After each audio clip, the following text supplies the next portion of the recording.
अस्सलाम वालेकुम दोस्तों, मैं हूं फरुखुद्दीन। आप देख रहे हैं मेरा यूट्यूब चैनल। आज की इस वीडियो में हम मुस्लिम उम्मा के एक पावरफुल शख्स के हवाले से बात करेंगे, रजब तैयब उर्दवान। रजब तैयब उर्दवान है कौन और ये इतना पावरफुल शख्स कैसे बना, इसने अपने मुल्क को कैसे पावरफुल बनाया, इन सारी वजूहात को इस वीडियो में डिस्कस करने वाले हैं।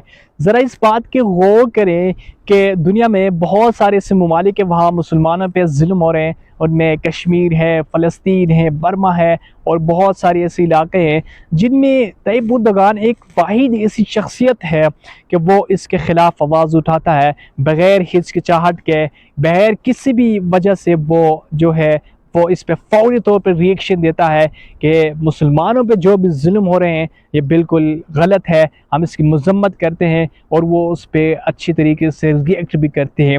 इसके बरअक्स दुनिया के जितने भी मुस्लिम कंट्रीज़ है वो जो है इस तरह के हालात वाक़यात में आवाज़ उठाने से पहले सोचते हैं कि क्या इससे करना चाहिए, किस तरीके से इसको उठाना चाहिए, कब उठाना चाहिए, लेकिन वो बड़ी देर लगाते हैं।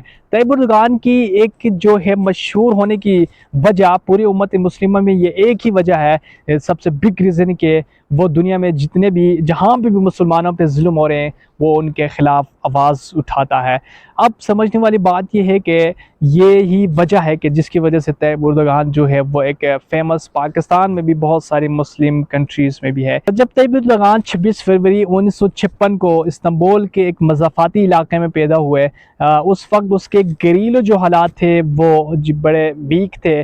जब उसने अपने होश और हवास संभाला तो उस वक्त उसने अपने घरेलू हालात को संभालने के लिए, इकनॉमिक सिचुएशन को बेहतर करने के लिए फल और फ्रूट उसने बेचना शुरू कर दिया।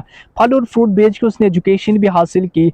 वो फुटबॉल में बड़ी दिलचस्पी लेता था। बाद अज़ वो जो है फुटबॉल के एक बेहतरीन खिलाड़ी बन गए। बाद में उसने सियासत में एंट्री मारी, सियासत में आने का सोचा।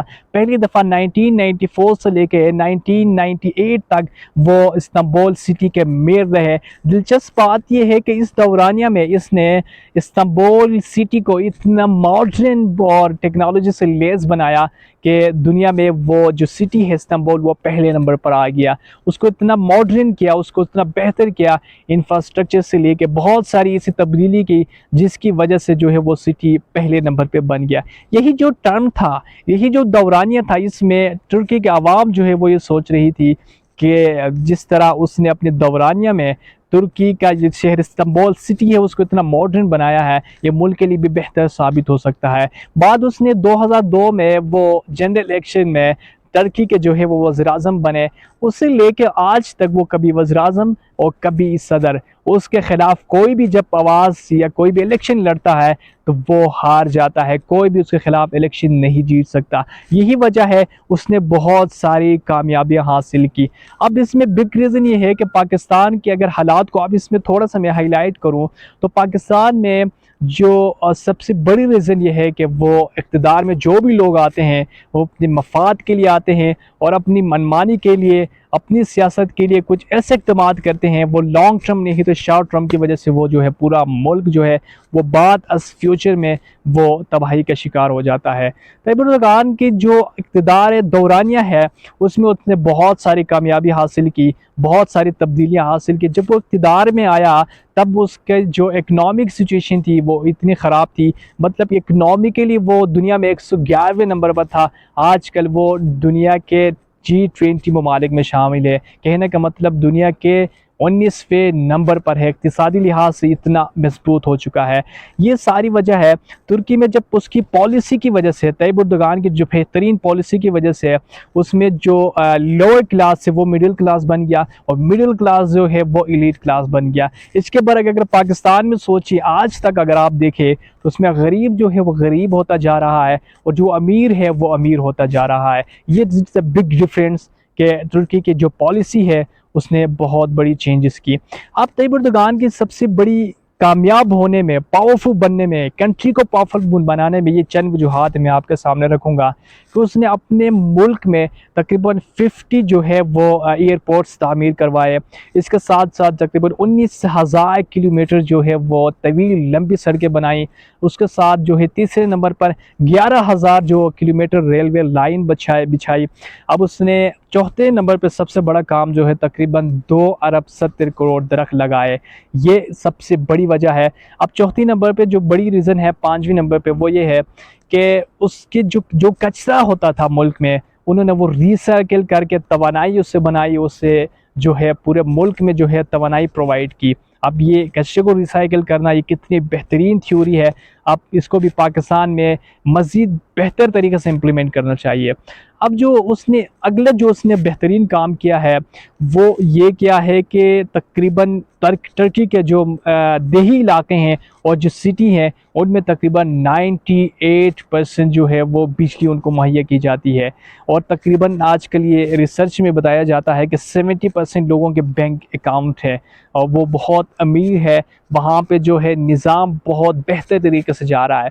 अब जो उसने बेहतरीन काम ये किए कि उसने पाकिस्तान में ये होता है कि पाकिस्तान में बहुत सारे बजट में अब दिफाई बजट जो होता है वो बहुत ज़्यादा होता है। टर्की ने तैयब एर्दोगान की पॉलिसी थी कि एजुकेशन को उसके बजट को ज़्यादा किया जाए। दिफाई से जब एजुकेशन के बजट को ज़्यादा करेंगे तो उसमें जब कौम तालीम याफ्ता होगी, पूरा मुल्क तालीम याफ्ता होगा तो कौम आगे तरक्की करेगी, वो बेहतर सोचेगी, मुल्क के लिए अच्छा काम करेगी। तो वहाँ पे ये पॉलिसी अपनाए कि दिफाई बजट से ज़्यादा एजुकेशन के बजट जो है वो ज़्यादा होते हैं।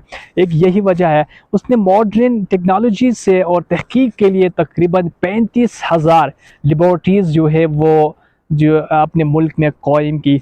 और ये बहुत सारी ऐसी वजह है, मैंने जो मेन और इम्पोर्टेंट जो वजह है जिसकी वजह से वो ख़ुद भी पॉपुलर है, अवाम और टर्की के जो लोग भी उसके साथ खड़े हैं, और टर्की जो है वो इतना पावरफुल कंट्री है, यही वजह है।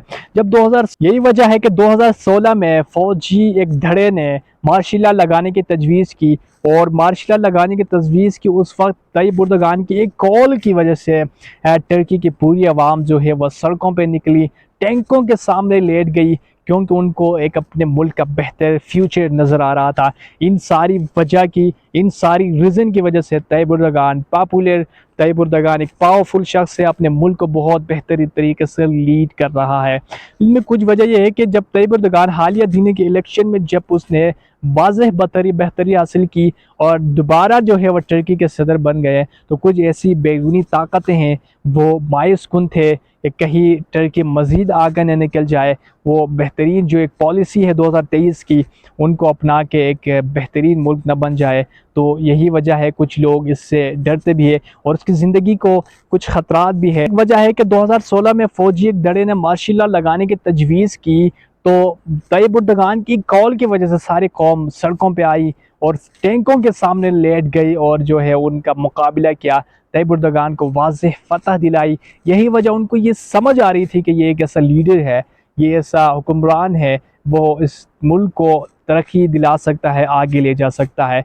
हालिया दिनों में टर्की में इलेक्शन में, सदारती इलेक्शन में तैयब एर्दोगान ने एक वाज़ेह कामयाबी हासिल की और दोबारा जो है वो टर्की के सदर बन गए। इसकी वजह से कुछ बैरूनी ताकतें हैं वो मायूस कुन है, मायूसी का इजहार करते हैं कि इसकी जो बेहतरीन आने वाली जो पॉलिसी है वो सोच रहे हैं कहीं उनको इम्प्लीमेंट न कर दे, तो इतना पावरफुल बन रहा है, यही वजह है। आज की इस वीडियो में इतना ही, मिलते हैं नेक्स्ट वीडियो में। अल्लाह हाफिज़।